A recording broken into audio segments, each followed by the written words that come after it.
ఈ నిజాలేంట్రా బాబు, ఏంటంటే నేను నీరసం వచ్చేస్తుంది. ఏంటి మూకుడికి మాట్లాడుతున్నావు? మాటలు కాదు, మాటలు మాటలు. అవును, నేను చాలా అందంగా ఉంటాను కదా. ఆ మాట అంటుంటేనే అంత చెత్తుంది. ఎందుకుండవు?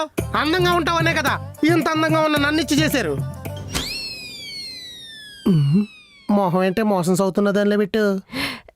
పొగిడేవు కదా, ఆనందం కడుపులోంచి తన్నేసి మొహం ఎలా అయిపోయింది.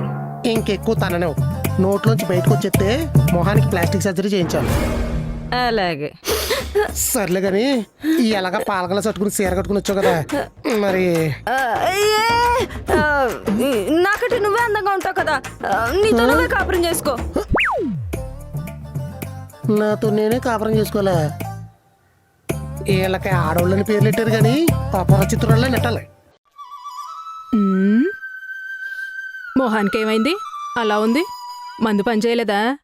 బ్రహ్మాండంగా పనిచేసింది. కానీ మనసులో మాటలు వింటేనే మజ్జిగ కవ్వంతో పొట్లో అంతా తిప్పేసినట్టు అయింది.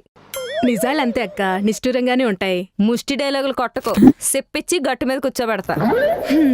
సర్లే, ప్రోడక్ట్ వాడు ప్రమోషన్ చేయవా? చెయ్యాలి కదా. కెమెరా పెట్టు.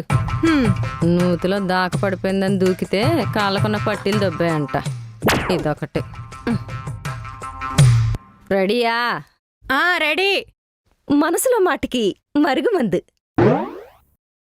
అవును, మీ బావ మనసులో మాటలు వినపడినప్పుడు నీ మనసులో మాటలు కూడా వినపడాలి కదా. వినపడట్లేదంటే ఎందుకు వినపడో?